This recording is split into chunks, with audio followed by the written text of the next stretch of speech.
Hello दोस्तों, मेरा नाम है अभी और आप देख रहे हैं दी आर्टिस्ट यूट्यूब चैनल। दोस्तों, आज इस वीडियो में हम सोलो लेवलिंग का एपिसोड 4 कवर करेंगे। आई होप कि आपको मेरे वीडियोस अच्छे लगते हों और अगर आपको वीडियो ज़रा भी पसंद आए तो हमारे इस वीडियो को लाइक करें और इस चैनल को सब्सक्राइब करें और बेल आइकन को प्रेस करना बिल्कुल मत भूलना ताकि आगे आने वाले वीडियोज़ के नोटिफिकेशन आपको सबसे पहले मिल सके। तो चलिए दोस्तों, वीडियो को स्टार्ट करते हैं और एंटर करते हैं ओटाकू की दुनिया में। एपिसोड की स्टार्टिंग में हमें जिन्वू दिखाया जाता है जो उस डंजन के अंदर जा रहा होता है। वो अपने मन में सोचता है कि आखिर अब मैं क्या करूं, यहाँ अकेले मुझे डर लग रहा है। पर तभी उसे एक अजीब सी स्मेल आती है और उसके सामने एक बीस्ट मॉन्स्टर आ जाता है और वो बीस्ट मॉन्स्टर जिन्वू के ऊपर अटैक करता है। पर जिन्वू उसके उस अटैक से बच जाता है और साइड हो जाता है। तभी सिस्टम जिन्वू को उस वुल्फ का नाम स्टील फैंग राइकान बताता है और उसका नाम रेड कलर से लिखा होता है, जो देखकर जिन्वू कहता है कि मेरे लिए 1 या 2 गॉब्लिन्स को मारना ही हार्ड होता है, तो मैं इसे कैसे मार पाऊंगा। तभी जिन्वू के लेग्स मूव करना बंद कर देते हैं और वो सोचता है कि क्या ये सब मेरे डर की वजह से हो रहा है या फिर उस स्टैचू वाले इंसिडेंट का ट्रॉमा की वजह से ये सब हो रहा है। तभी वो वुल्फ जिन्वू पर फिर से अटैक करता है और जिन्वू वहाँ से कूदकर अपनी जान बचाता है और कहता है कि मुझे संभल कर रहना पड़ेगा, मेरे साथ कोई हीलर भी नहीं है जो चोट लगने पर मुझे हील करे। इसके तुरंत बाद ही वो वुल्फ फिर से जिन्वू पर अटैक करता है और जिन्वू जैसे तैसे उस अटैक को भी डॉज कर लेता है। पर तभी जिन्वू को रियलाइज होता है कि उसकी बॉडी बहुत ही लाइट है और उसे बहुत हल्का फील हो रहा है। ये होते ही जिन्वू उस वुल्फ के सारे अटैक्स को बहुत ही इजीली डॉज कर लेता है और कहता है कि मुझे मुश्किल से एक और चांस मिला है और अभी मैं बिल्कुल भी मरने के मूड में नहीं हूँ। इतना कहते ही जिन्वू उस वुल्फ के फेस पर एक जोरदार पंच मारता है और वुल्फ दीवार से जा टकराता है। और दूसरी तरफ जिन्वू ये सोचता है कि मेरे अंदर इतनी ताकत कहाँ से आई। पर तभी वो वुल्फ वापस खड़ा हो जाता है और जिन्वू कहता है कि ये वुल्फ मुझसे बहुत पावरफुल है। तभी जिन्वू चिल्लाते हुए उस वुल्फ पर अटैक करने लगता है और वो अपने मन में सोचता है कि ये वुल्फ मुझसे ज्यादा पावरफुल है और मैं नॉर्मल अटैक्स करके इससे ज्यादा देर तक बच नहीं पाऊंगा। और वो सोचता है कि आखिर अब मुझे क्या करना चाहिए। तभी वो वुल्फ जिन्वू को अपने पंजे मार देता है और जिन्वू सोचता है कि वो इससे जीत नहीं पाएगा और वो आगे सोचता है कि मेरे पास क्या है जिसकी हेल्प से मैं इस वुल्फ को मार पाऊंगा। जिन्वू इसके साथ ही कहता है कि मेरे पास बस एक मैजिक से भरा हुआ वेपन है जो कि उसकी खुद की बॉडी है। पर इतना कहते ही उसे वेपन्स के बारे में याद आता है और वो अपनी इन्वेंटरी खोलता है और उसमें से एक स्वॉर्ड को निकाल के उस वुल्फ को बीच से 2 टुकड़े कर देता है। तभी सिस्टम का नोटिफिकेशन आता है कि जिन्वू ने स्टील फैंग राइकन को हरा दिया है, जिसकी वजह से जिन्वू का लेवल भी बढ़ जाता है।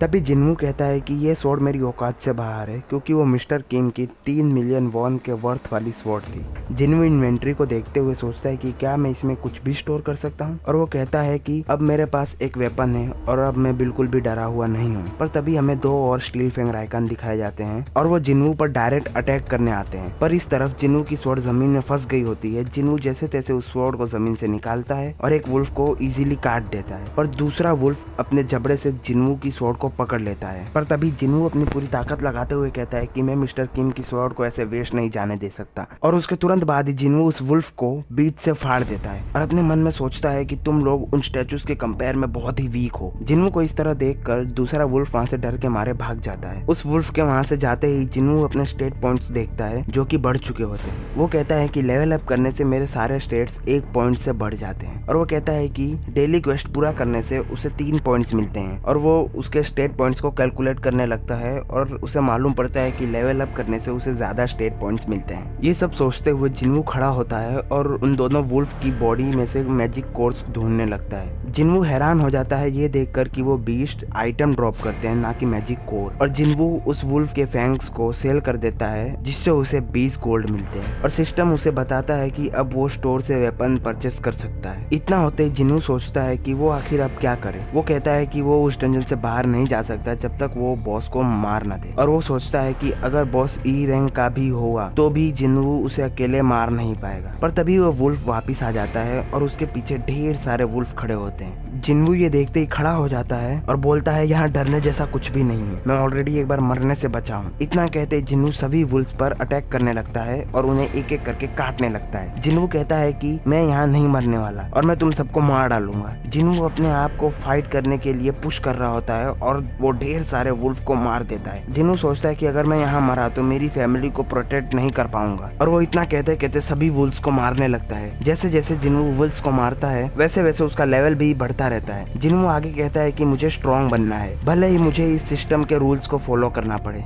जिन्वू वहाँ के सभी मॉन्स्टर्स को मार के एक दूसरे कमरे में आता है जहाँ पहले से ही ढेर सारे वुल्फ मॉन्स्टर्स खड़े होते हैं, बट अब उन सबका नेम ग्रे कलर में शो हो रहा होता है और जिन्वू को सिस्टम का नोटिफिकेशन आता है जिसमें लिखा होता है you have earn a title of wolf slayer. इसके बाद जिन्वू की नजर उसके ब्लेड पे जाती है जो कि ऑलमोस्ट टूटने वाली थी। तभी हमें दिखाया जाता है कि जिन्वू ने वहाँ प्रेजेंट सारे वुल्फ्स को मार दिया होता है और चारों तरफ बस सभी की लाशें पड़ी होती हैं। तभी जिन्वू अपनी इन्वेंट्री चेक करता है और कहता है कि मैंने जितना एक्सपेक्ट किया था ये उससे कहीं ज्यादा है, और जिन्वू वहाँ से वापस जाने का सोचने लगता है। पर वो सोचता है कि उसे फिर से इतनी इजीली स्ट्रॉन्ग बनने का मौका नहीं मिलेगा और वो डंजन के और अंदर जाने लगता है। जिन्वू धीरे धीरे ढेर सारे मॉन्स्टर्स को मारते हुए आगे बढ़ रहा होता है। वो जितने मॉन्स्टर्स को मार रहा था उतना ही उसका लेवल अप होते जा रहा था। जिन्वू सोचता है कि अब वो इजीली मॉन्स्टर्स को मार पा रहा है और वो मॉन्स्टर्स को मारते हुए आगे बढ़ते रहता है। उसके सामने जितने भी मॉन्स्टर्स आए उनको वो इजीली काटने लगता है। पर तभी एक स्टेयर के पास से जिन्वू को कुछ अजीब सा फील होता है और वो वहाँ से नीचे जाता है। नीचे पहुँचते ही कोई चीज जिन्वू के ऊपर तेजी से अटैक करती है जिसकी वजह से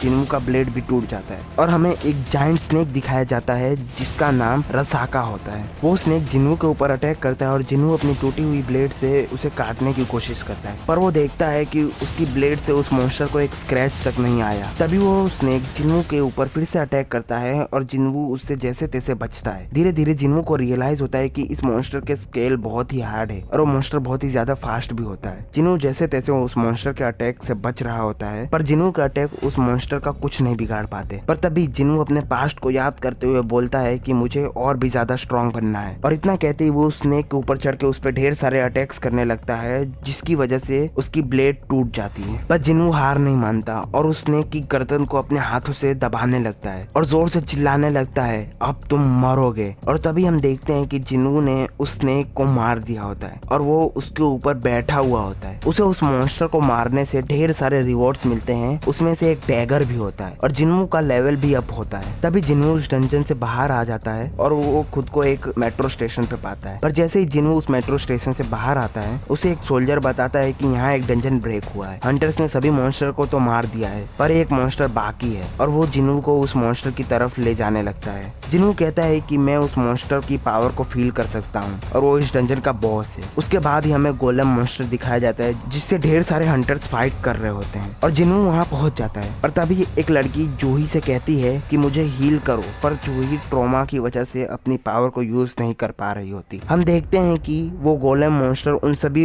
हंटर्स पर भारी पड़ रहा होता है, पर तभी जिन्वू टूटी हुई ब्लेड को मॉन्स्टर की तरफ अपनी पूरी ताकत से फेंक देता है जिसकी वजह से वो मॉन्स्टर इजीली मारा जाता है। किसी को भी समझ नहीं आता कि आखिर ये मॉन्स्टर मरा कैसे। उनमें से एक हंटर जिन्वू की तलवार को देख लेता है और वो समझ जाता है कि वो मॉन्स्टर उस तलवार की ही वजह से मरा, और जूही भी पीछे देखती है तो उसे फील होता है कि उसने जिन्वू को देखा, और हमारा ये एपिसोड यहीं पर एंड हो जाता है। तो दोस्तों आई होप कि आपको हमारा वीडियो पसंद आया हो। अगर आपको हमारा वीडियो पसंद आया तो हमारे इस वीडियो को लाइक करें और इस चैनल को सब्सक्राइब करें और बेल आइकन को दबाना बिल्कुल मत भूलना ताकि आगे आने वाले वीडियोस की नोटिफिकेशन आपको सबसे पहले मिल सके। तो दोस्तों मिलते हैं अगले वीडियो में, तब तक के लिए सायोनारा।